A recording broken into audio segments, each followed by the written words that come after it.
Hello everyone, welcome to my YouTube channel spouse astrology. It's me Aarti. जैसे कि आप लोग जानते हैं कि नेपच्यून की हमारी सीरीज़ स्टार्ट होने वाली थी, बट फॉर सम रीज़न मैंने राहु वाली सीरीज़ स्टार्ट कर दी है।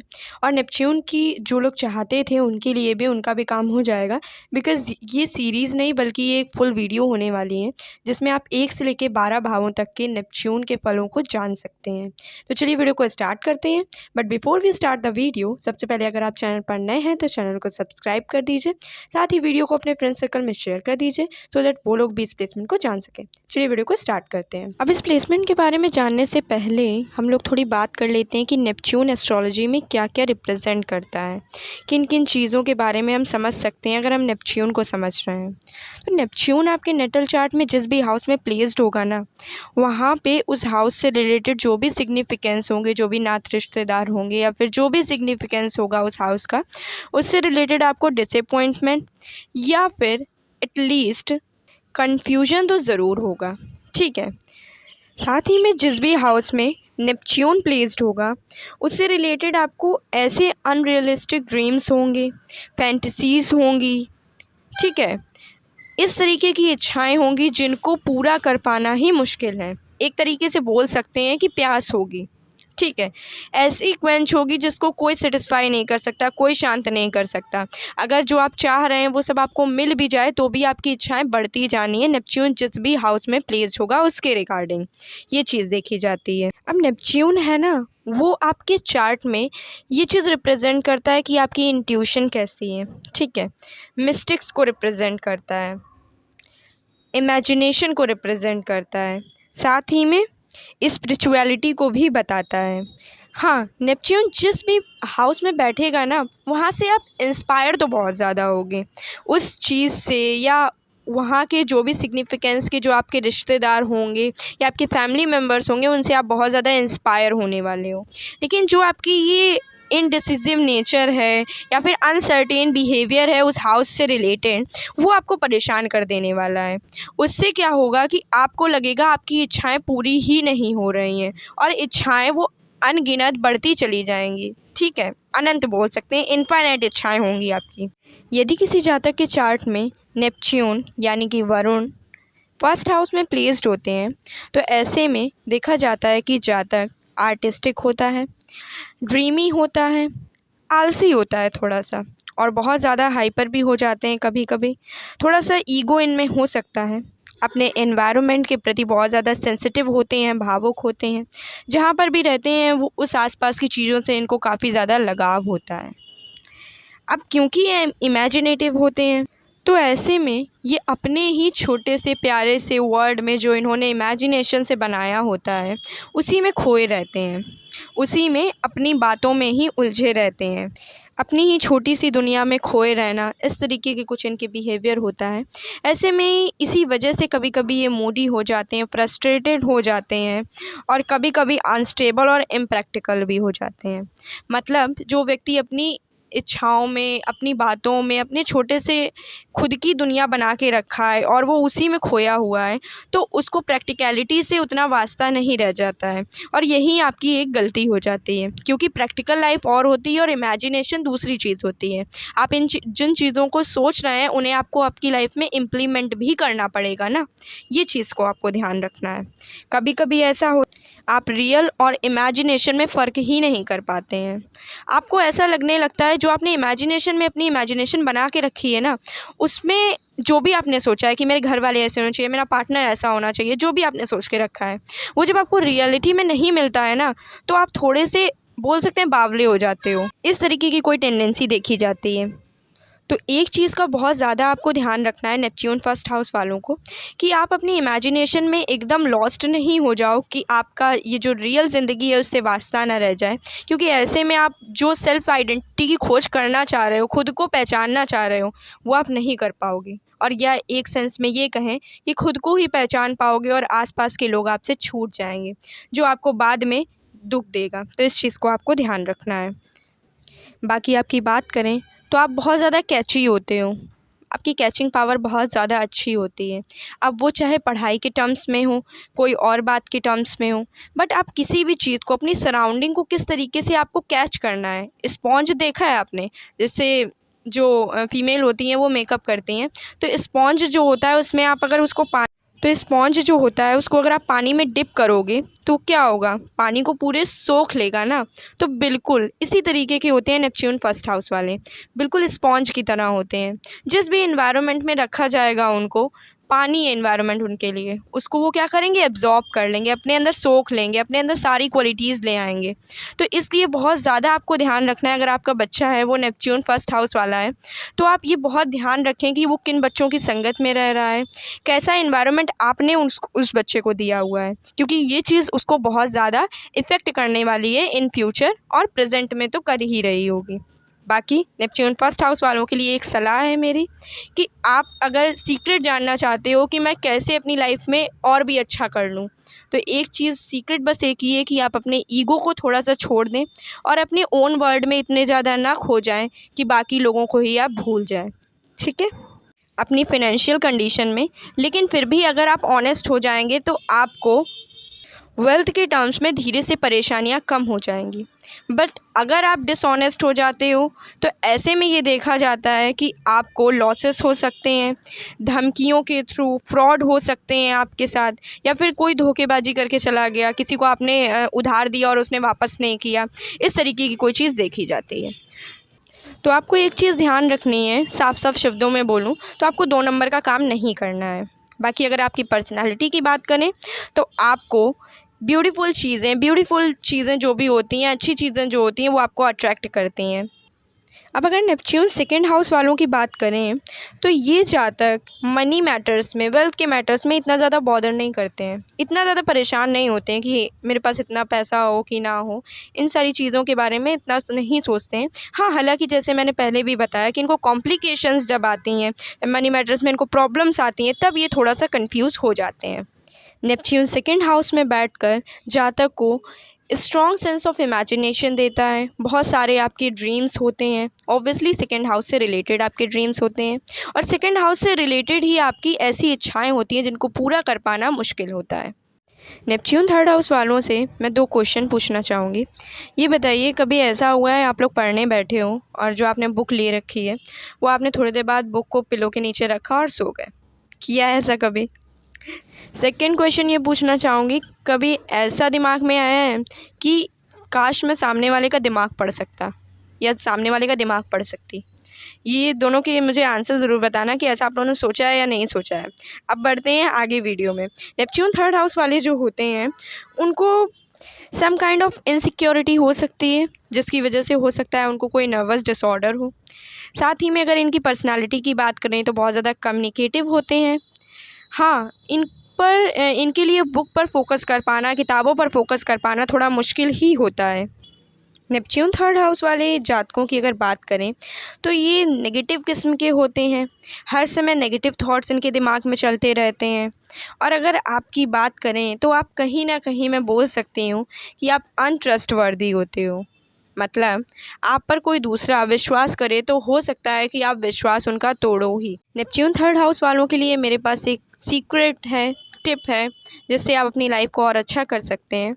आपको क्या करना है, आपको जितनी भी आप नेगेटिव बातें सोचते हो ना लाइफ में, ये हो जाएगा वो हो जाएगा, ये सब सोचना बंद कर दो। दूसरा, अगर आप ड्रग्स लेते हो तो आपको वो नहीं लेना है, वो भी आपके लिए हानिकारक है। बिकॉज़ देखा जाता है नेपच्यून थर्ड हाउस वाले इस तरीके की चीज़ों में पड़ जाते हैं। तीसरी, आपको प्रोक्रेस्टिनेशन नहीं करना है, आलसीपन बिल्कुल नहीं करना है। और जो ये फालतू की डे ड्रीमिंग आप करते हैं, जो जस्ट टाइम वेस्ट होता है, थोड़ा बहुत तो सभी में टेंडेंसी होती है, बट टाइम वेस्ट आपको नहीं करना है, इन चीज़ों का आपको ध्यान रखना है। यदि किसी जातक के चार्ट में नेपच्यून फोर्थ हाउस में प्लेस्ड होता है तो ये जातक को ऐसी एंजाइटी देता है, ऐसे फियर्स देता है जिसे जातक दूसरों को एक्सप्लेन ही नहीं कर सकता, या वो अगर खुद को भी समझाने बैठे तो वो अपने आप को भी नहीं एक्सप्लेन कर सकता। और ये सारे फियर्स, ये सारी इनसिक्योरिटी कहाँ से होती हैं, कहाँ के लिए होती हैं? आपके होम एनवायरनमेंट के लिए होती हैं, आपके वाहन के लिए हो सकती हैं, आपकी हैप्पीनेस के लिए हो सकती हैं। लाइकली पॉसिबल है कि आप बहुत ज़्यादा अटैच्ड होंगे स्पिरिचुअली अपने मम्मी या पापा से, या फिर दोनों से। आपका घर किसी पानी वाली जगह के आसपास हो, ये बहुत ही ज़्यादा नॉर्मल हो जाता है ऐसी पोजीशन वाले जातकों के लिए। साथ ही में देखा जाता है कि ऐसे जो जातक होते हैं वो होम एनवायरनमेंट में बहुत ज़्यादा रहते हैं या रहना पसंद करते हैं, बट रियलिटी में नहीं, इमेजिनेशन में, अपनी इमेजिनेशन में होम एनवायरनमेंट में रहना बहुत ज़्यादा पसंद करते हैं। ये चीज़ इनके लिए बहुत ज़्यादा घातक होती है। नेपच्यून किसी भी हाउस में बैठता है, वो क्या करता है, आपको फैंटेसीज दिखाता है, आपको आइडियलाइज कराता है, आदर्श चीज़ों के बारे में सपने दिखाता है। तो 4th हाउस में बैठेगा तो आपको आइडियल होम एनवायरनमेंट चाहिए होगा। आइडियल होम एनवायरनमेंट किसी का नहीं होता है, दुनिया में किसी का नहीं होता है। तो जब आपको इस चीज़ का पता लगेगा, जो रियलिटी है वो कभी ना कभी इंसान के सामने ज़रूर आती है, तो जब भी आपके सामने रियलिटी आएगी तब आपको दुख होगा। नेपच्यून 4th हाउस में बैठकर आपको आप ही के घर में हो सकता है कि आप अपनी इमेजिनेशन में अपने मम्मी पापा से बात कर रहे हो, अपनी इमेजिनेशन में आप अपने ही घर के लोगों के साथ हंस बोल रहे हो, बातचीत कर रहे हो, लेकिन रियलिटी में आप उनसे हो सकता है उतनी बात ही ना करते हो, उनको इतना समय ही ना देते हो। इस तरीके की कोई चीज़ देखी जाती है। रियलिटी के लोग जो होते हैं वो प्रैक्टिकल होते हैं, तो बनी बात है प्रैक्टिकल लोग, प्रैक्टिकलिटी बहुत कम लोगों को पसंद होती है। यदि किसी जातक के चार्ट में नेपच्यून 5th हाउस में प्लेस्ड होता है तो ऐसा जातक आर्टिस्टिक होता है, आर्टिस्टिक एबिलिटी केपेबल कैरी करने वाला होता है, क्रिएटिव होता है बहुत ज़्यादा। इनके अंदर एक टेंडेंसी होती है कि ये थोड़े से ड्रामेटिक हो सकते हैं। ड्रामेबाज सुना है ना, लड़कियां होती हैं, बॉयज़ होते हैं, तो ये थोड़े से ड्रामेबाज होते हैं। और इनकी एक इच्छा होती है कि ये कभी स्टेज पर जाएं, ऑन स्टेज कोई शो करें या स्टेज एंटरटेनर बने। इस तरीके की कुछ कैपेबिलिटी इनके अंदर देखी जाती है। इनके लव अफेयर्स की बात करें तो बहुत ज़्यादा कन्फ्यूज़न होता है इनके लव अफेयर्स में, और देखा जाता है कि ये अपने लव अफेयर्स के लिए, अपनी रिलेशनशिप के लिए बहुत ज़्यादा सेक्रीफाइस भी करते हैं। आप इनको एक होपलेस लवर का टैग दे सकते हो। एक ऐसा बंदा जो आपको सब कुछ दे देना चाह रहा है प्यार के मामले में, लेकिन वापस में आपसे कुछ नहीं चाह रहा है, बट कभी ना कभी एट द एंड उस इंसान को भी कुछ चाहिए होता है। तो इसलिए आपको इमेजिनेशन में इतना ज़्यादा नहीं भागना है, इतना ज़्यादा नहीं घुस जाना है कि आप प्रैक्टिकलिटी को भूल ही जाओ कि प्रैक्टिकली लाइफ में क्या होना चाहिए। अगर आप इतने सारे सेक्रीफाइस कर रहे हो अपने लव अफेयर या फिर कोई भी आपका जो रिलेशनशिप है उसके लिए, तो ऑब्वियसली आपको रिटर्न में भी चीज़ें मिलनी चाहिए। इस पोजीशन वाले जातकों के साथ देखा जाता है कि ये कॉन्स्टेंटली सोचते रहते हैं या इंतज़ार करते रहते हैं अपने प्रिंस चार्मिंग का या प्रिंसेस चार्मिंग का, ये कब वो आएगा मेरी लाइफ में एंड सब कुछ सॉर्ट आउट हो जाएगा। इसी वजह से ये लव रिलेशनशिप में पड़ते भी हैं कि इनको क्या है, अपनी जो रिलेशनशिप में फैंटेसीज जो इन्होंने सोच रखी हैं, जो पाल रखी हैं, वो इनको आइडलाइज़ करानी है, रियली में इम्प्लीमेंट करानी है अपनी लाइफ में। तो इनको लगता है कभी ना कभी ज़रूर होगा, ये एक चीज़ देखी जाती है। तो बस आपको एक चीज़ ध्यान रखनी है कि आप प्रैक्टिकलिटी में थोड़ा-सा आ जाएँ वापस, क्योंकि कभी-कभी चीज़ें क्या होती हैं वैसी नहीं होती जैसे हम सोचते हैं। बाकी ऐसे जातकों के साथ देखा जाता है कि ये अपने बच्चों के लिए बहुत सारा सैक्रिफ़ाइस करते हैं, बहुत कुछ सोचते हैं। हाँ, लेकिन आपके जो बच्चे होते हैं उनको आपकी थोड़ी एक्स्ट्रा केयर की ज़रूरत होती है, बिकॉज़ देखा हो सकता है कि उनको कोई प्रॉब्लम हो, ठीक है? यदि किसी जातक के चार्ट में नेपच्यून 6th हाउस में प्लेस्ड होता है तो देखा जाता है कि बहुत अजीब-अजीब चीज़ें ऐसे जातक के साथ उसके वर्क प्लेस पे या उसकी हेल्थ के साथ होती रहती हैं, जो उसे भी समझ नहीं आती कि ये मेरे साथ क्यों हो रहा है और कैसे हो रहा है। मतलब आपको कोई ऐसी हेल्थ डिफ़िकल्टी हो सकती है जो आपकी डायग्नोस ही ना हो पाए। जो डॉक्टर के पास अगर आप जाओ तो वो भी बोले कि नहीं, कुछ ऐसा ऐसा कुछ नहीं है जैसा आप बता रहे हैं। इस तरीके की कोई टेंडेंसी देखी जाती है। हो सकता है कि जहाँ पर आप काम करते हो वहाँ पर ऐसे लोग हों जो आपके सामने कुछ बिहेव करते हैं एंड आपके पीठ पीछे कुछ और बिहेव करते हैं। बहुत ज़्यादा फ्रस्ट्रेट हो सकते हैं आप इन सारी बातों को लेकर। आप अपने हेल्थ मैटर्स के बारे में बहुत ज़्यादा वरी करते हो। उनमें से कुछ चीज़ें जो होती हैं वो तो रियल होती हैं, बल्कि कुछ चीज़ें ऐसी होती हैं जो आपने अपने दिमाग में पाल रखी होती हैं जिसकी वजह से आपको एंजाइटी होती है। आप एक ऐसे व्यक्ति होते हैं जो अपने आसपास के एटमॉस्फेयर को, आसपास के वातावरण में जो कुछ भी हो रहा है उसको एब्जॉर्ब करता है। नेपच्यून 6th हाउस वालों के साथ एक बात बोल सकती हूँ कि जिस भी एनवायरनमेंट में आप काम करते हो या जो भी आप जॉब कर रहे हो, वहाँ का जो एनवायरनमेंट है वो पीसफुल नहीं होता है, आपको फ्रस्ट्रेट करता है और आपको शांति चाहिए होती है। नेपच्यून 6 हाउस वालों के लिए कभी कभी बहुत ज़्यादा डिफ़िकल्ट हो जाता है कि वो अपने वर्क को, अपनी जॉब को फिर से कैरी करें।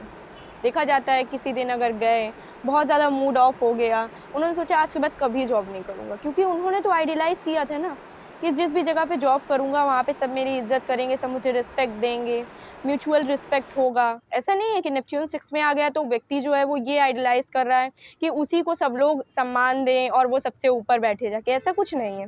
लेकिन जातक को म्यूचुअल रिस्पेक्ट यहाँ पे चाहिए।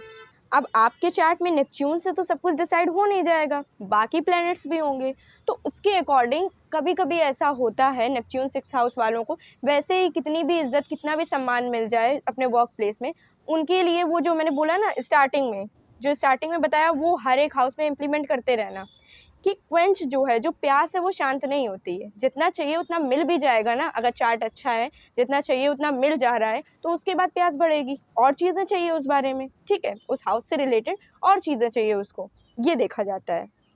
अब जैसा कि मैंने नेपच्यून 6 हाउस वालों को हेल्थ डिफ़िकल्टीज़ बताई, तो अगर आपको कोई हेल्थ डिफ़िकल्टी ऐसी हो रही है और मेडिकल ट्रीटमेंट से आपको नहीं राहत मिल रही है, तो एक चीज़ आपको ये ध्यान रखनी है कि आपको थोड़ा-सा भगवान की तरफ झुक जाना है, ठीक है?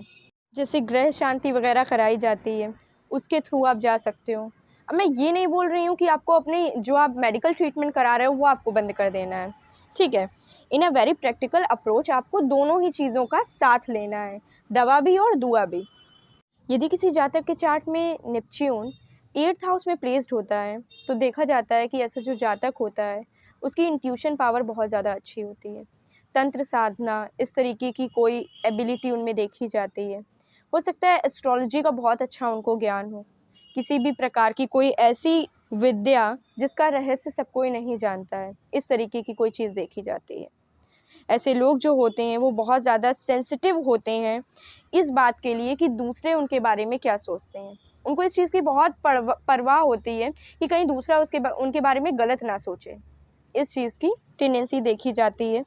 अब अच्छा, एक चीज़ ध्यान रखना कि जैसे मैंने फर्स्ट हाउस के लिए जो भी नेपच्यून को बताया था, तो वो 7th हाउस में कहीं न कहीं 50% आपको इम्प्लीमेंट होता हुआ दिखेगा। सेकंड हाउस के लिए जो बताया था वो 8th हाउस में इम्प्लीमेंट होता हुआ दिखेगा। क्यों? क्योंकि 7th एस्पेक्ट जो है वो हर प्लैनेट देता है। इसलिए वो कहीं न कहीं उन सारी चीज़ों को, उन सारी कैरेक्टरिस्टिक को थोड़ा-सा ड्रॉप आउट ज़रूर करेगा। तो इसी वजह से जैसे मैंने सेकंड हाउस में बताया था कि अगर आप मनी मैटर्स में, वेल्थ के मैटर्स में डिसऑनेस्ट हो जाते हैं, बेईमान हो जाते हैं, तो आपको क्या होता है, आपको वेल्थ के मैटर्स में लॉसेस झेलने पड़ते हैं। सेम 8th हाउस में इम्प्लीमेंट होगा कि आपको जो मटेरियल ग्रोथ करनी है ना अपनी लाइफ में, वो फिर आप नहीं कर पाओगे अगर आप बेईमान हो जाते हो। तो इस चीज़ का आपको ध्यान रखना है, आपको ऑनेस्ट रहना है, और सारी ही चीज़ों में, जैसे कोई भी चीज़ है, टैक्स हो गया, इंश्योरेंस हो गया, इन सारी चीज़ों में आपको बहुत ज़्यादा, मनी के जो भी मैटर्स हैं, बहुत ज़्यादा आपको ऑनेस्ट रहना है।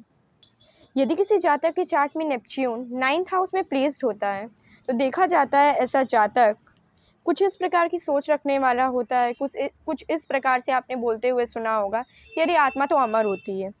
नेपच्यून 9th हाउस वाले जातकों की जो ड्रीम्स होते हैं ना, वो बहुत ही ज़्यादा विविड होते हैं, बहुत ही ज़्यादा ब्रॉड होते हैं। ये ऐसी चीज़ों के बारे में बात करते हैं, ऐसी बातों के बारे में पहले से बात करते हैं जो बहुत ही दिनों बाद होने वाली है। सपोज़ दैट कोई व्यक्ति है जो प्रिपरेशन कर रहा है, ठीक है? उसकी अभी जॉब नहीं लगी है, बट वो इंसान, उसकी जब फर्स्ट सैलरी आएगी तब वो क्या करने वाला है, तब वो क्या-क्या लेने वाला है, उसकी वो बात अभी से करके प्लानिंग करके रख देगा। इस तरीके की कोई चीज़ देखी जाती है। साथ ही में अगर आप कभी भी कोई दूर की यात्राएँ करते हैं, फॉरेन ट्रैवल्स करते हैं, तो देखा जाता है कि आपके साथ कुछ स्ट्रेंज सी चीज़ें हो सकती हैं। कोई ऐसी चीज़ जो आपने कभी सोची ही ना हो, कोई ऐसी घटना हो सकती है।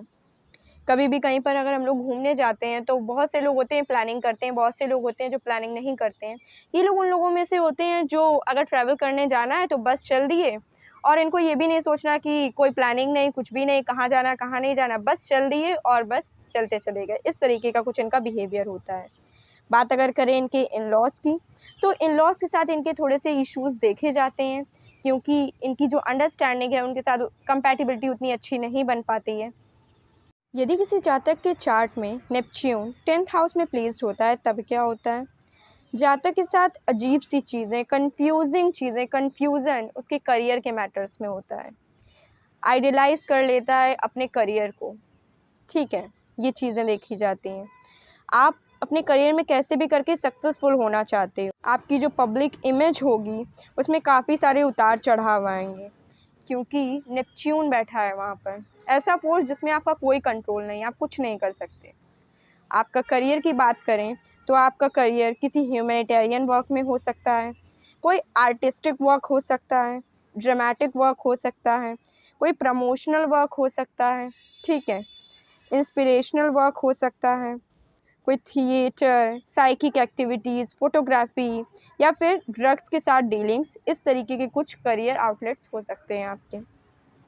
अब फीलिंग ऑफ रिजेक्शन आप फील कर सकते हो, हीनता की भावना फील कर सकते हो अपनी मम्मी से, पापा से या फिर दोनों से, ठीक है। यदि किसी जातक के चार्ट में नेपच्यून 11th हाउस में प्लेस्ड होता है तो ऐसा जातक अपनी होप्स के लिए, अपने विशेस के लिए, अपने डिज़ायर्स के लिए बहुत ही ज़्यादा आइडियलाइज हो जाता है, बहुत ही ज़्यादा फैंटेसीज रखता है, ठीक है। देखा जाता है कि ऐसे जातक के जो फ्रेंड्स होंगे वो वियर्ड हो सकते हैं, स्पिरिचुअल भी हो सकते हैं, अनरिलायबल, अनट्रस्टवर्दी हो सकते हैं, ठीक है, और साथ में ऐसे हो सकते हैं जो आपको धोखा दे सकते हैं। हो सकता है कि वो आर्टिस्टिक बिहेवियर के हों या फिर म्यूज़िकली इंक्लाइंड हों, ये भी देखा जाता है। लेकिन आपको अपने कुछ फ्रेंड्स से सावधान रहने की बहुत ज़्यादा ज़रूरत है, क्योंकि हो सकता है कि उनमें से कुछ ऐसे हों जो आपको ड्रग्स और समथिंग से इंट्रोड्यूस कराएं, ऐसा हो सकता है। नेपच्यून 11th हाउस वाले जो जातक होते हैं उनके अंदर एक स्ट्रॉन्ग सेंस ऑफ डिज़ायर होती है कि उनको अपनी कैसे भी करके बाय हुक और बाय क्रुक अपनी डिज़ायर को फुलफ़िल करना है, या फिर जैसे भी वो लाइफ चाह रहे हैं, जो भी अपनी डिज़ायर को फुलफ़िल करना चाह रहे हैं उसके बारे में ही इमेजिनेशन करना है। अब हालांकि कुछ मैटर्स ऐसे होते हैं जिनके बारे में आप इमेजिनेशन करो और आपको शांति मिल जाती है, बट मनी मैटर्स एंड आपकी इच्छा पूर्ति, आपकी डिज़ायर फुलफिलमेंट, ये कुछ ऐसे मैटर्स होते हैं जिनमें सिर्फ इमेजिनेशन करने से आपका काम नहीं चलता है, ठीक है। तो एक तो बात ये है कि ये फ्रस्ट्रेट भी बहुत ज़्यादा रहते हैं, क्योंकि उनको भी सामने दिख रहा होता है कि मेरी इच्छाएं तो पूरी हो नहीं रही हैं, बिकॉज इच्छाएं पूरी करने के लिए आपको वैसा काम करना पड़ता है। तो इसके लिए आपको ये चीज़ ध्यान रखनी है कि जैसी भी आप लाइफ चाह रहे हैं अपने जीवन में, उसके लिए आप प्रयास करना शुरू कर दीजिए, तो आपकी लाइफ अच्छी हो जाएगी। हालांकि नेपच्यून 11th हाउस में जातक को ज़्यादा परेशान नहीं करता है, धीरे से वो अपने गोल पर फोकस करते हैं और सक्सेस भी आगे प्राप्त करते हैं। यदि किसी जातक के चार्ट में नेपच्यून 12th हाउस में प्लेस्ड होता है तो ऐसे जातक की जो इंट्यूटिव पावर होती है, जो इंट्यूशन होते हैं उनके, वो ऑन इट्स पीक होते हैं, बिकॉज 12th हाउस इमेजिनेशन का होता है, और वहाँ पर अगर इमेजिनेटिव प्लैनेट भी आकर बैठ गया तो आपको बहुत ज़्यादा इमेजिनेटिव बना देता है। वीनस होता है, मार्स होता है, तब तो इंसान इमेजिनेटिव होता ही है 12th हाउस में, लेकिन अगर नेपच्यून आ गया सो ही और she will be very imaginative kind of person. ऐसा जातक फील कर सकता है कि वो बहुत ज़्यादा लोन है, बहुत ज़्यादा अकेला है, इस तरीके की कुछ फीलिंग हो सकती है। हो सकता है वो जातक वैसा हो भी ना, उसको लोनलीनेस ना हो, अकेलापन ना हो, बट फिर भी ऐसे जातक फील करते हैं कि वो बहुत ज़्यादा लोनली हैं। ऐसे जातकों को अकल्ट में, मिस्टिसिज्म में बहुत ज़्यादा इंटरेस्ट होता है, देखा जाता है। स्पिरिचुअली बहुत ज़्यादा इंक्लाइंड होते हैं ऐसे जातक। कभी कभी इनके सामने बहुत सी चीज़ों में करो या मरो वाली सिचुएशन आ जाती है, तो ऐसे में आपको उस चीज़ को करना ही चाहिए सो दैट आपकी लाइफ ईजी हो सके। देखा जाता है कि जो एनिमीज़ होते हैं, सीक्रेट एनिमीज़ होते हैं, छुपे हुए जो दुश्मन होते हैं, वो आपको नीचा दिखा सकते हैं, ये चीज़ देखी जाती है। ऐसे जातक को ज़रूरत होती है कि वो हायर पावर से कनेक्ट हो पाए या फिर पूरे जीवन भर अकेले रहें, इस तरीके की कुछ इनकी फीलिंग होती है। साथ ही मैं आपके लिए एक की नोट बताना चाहूँगी कि अगर आप अपने जीवन में अच्छे से रहना चाहते हैं तो आपको माफ़ करना लोगों को सीखना चाहिए, लोगों को प्यार करना सीखना चाहिए, एंड अपनी जो भी आपके इमोशन है उसको दूसरों को दिखाना आना चाहिए, क्योंकि आप अपने डीप डाउन हार्ट में क्या सोच रहे हैं किसी के बारे में, वो किसी को ऐसे नहीं पता चलेगा जब तक आप सामने वाले को बताएंगे नहीं। बहुत बार ऐसा होता है कि आप किसी चीज़ से नाराज़ हो जाते हैं और आप दिल में उसको माफ़ भी कर चुके होते हैं, आप उस इंसान से प्यार भी करते होते हैं, लेकिन आप उस व्यक्ति को बताते नहीं हैं, जिस वजह से चीज़ें आपको अकेले रहने पर विवश कर देती हैं और आप अकेले रहते हैं। हालांकि आपको पसंद होता है अकेले रहना, बट बहुत ज़्यादा अकेला रहना किसी भी व्यक्ति को नहीं पसंद होता। तो आज की वीडियो यहीं पे समाप्त करते हैं। होपफुली आपको वीडियो अच्छी लगी होगी। वीडियो अच्छी लगी तो लाइक कर दीजिए और अपने फ्रेंड्स के साथ शेयर कर दीजिए। मैं फिर से बोलूँगी, नेक्स्ट सीरीज़ आपको किस पर चाहिए वो आप कमेंट सेक्शन में बता सकते हैं। Thank you so much. मिलते हैं नए टॉपिक के साथ, तब तक के लिए thank you so much. Bye bye.